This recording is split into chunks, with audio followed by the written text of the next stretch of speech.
Church, Part 1, The Profession of Faith, Section 1, I Believe, We Believe, Chapter 1, Man's Capacity for God, 3, The Knowledge of God According to the Church, 36.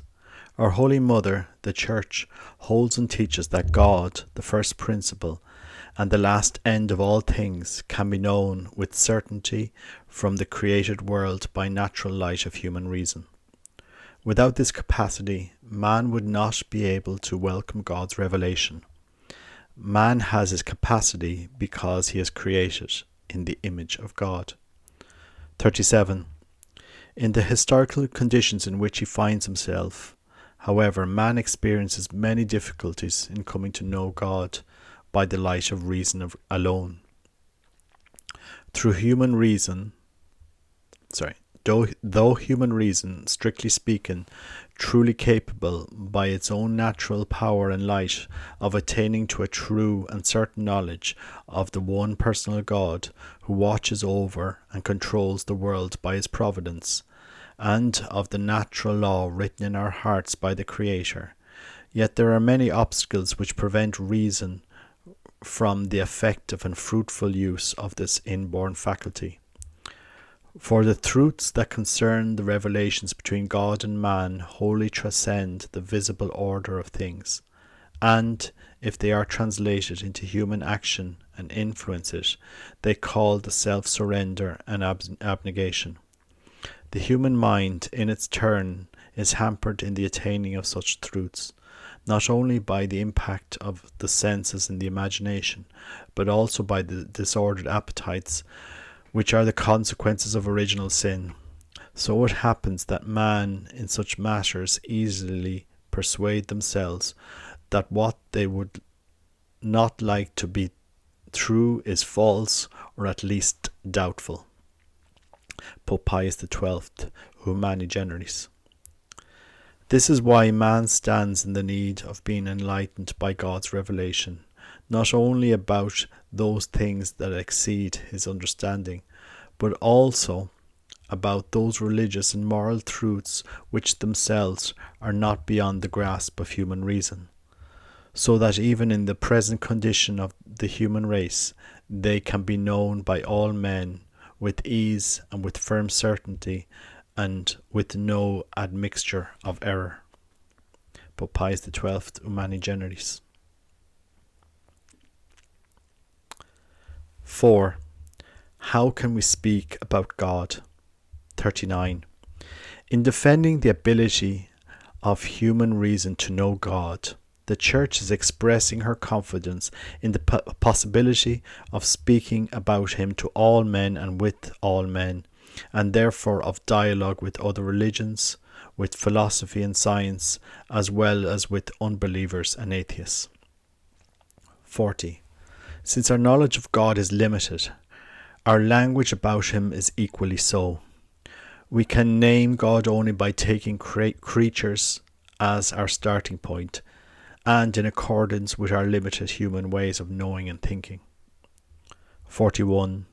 All creatures bear a certain resemblance to God, most especially man, created in the image and likeness of God. The manifold perfections of creatures, their truth, their goodness, their beauty, all reflect the infinite perfection of God. Consequently, we can name God by taking his creatures' perfections as our starting point. For from the greatness and beauty of created things comes a corresponding perception of their Creator. Liturgy of St. John Chrysostom. God transcends all creatures. We must therefore continually purify our language of everything in it that is limited, image-bound and imperfect, if we are not to confuse our image of God. The inexpressible, the incomprehensible, the invisible, the ungraspable with our human representations. Our human words always fall short of the mystery of God. 43. Admittedly, in speaking about God like this, our language is using human modes of expression.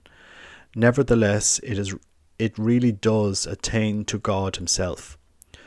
Though unable to express him in his infinite simplicity, likewise we must recall that between creator and creature, no similitude can be expressed without implying an even greater dissimilitude, and that concerning God we cannot grasp what he is, but only what he is not, and how other beings stand in relation to him.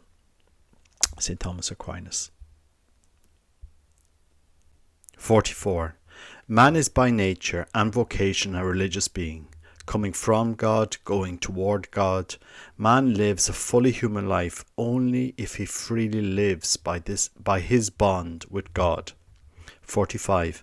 Man is made to live in communion with God, in whom he finds happiness. When I am completely united with you, to you, there will be no more sorrow or trials.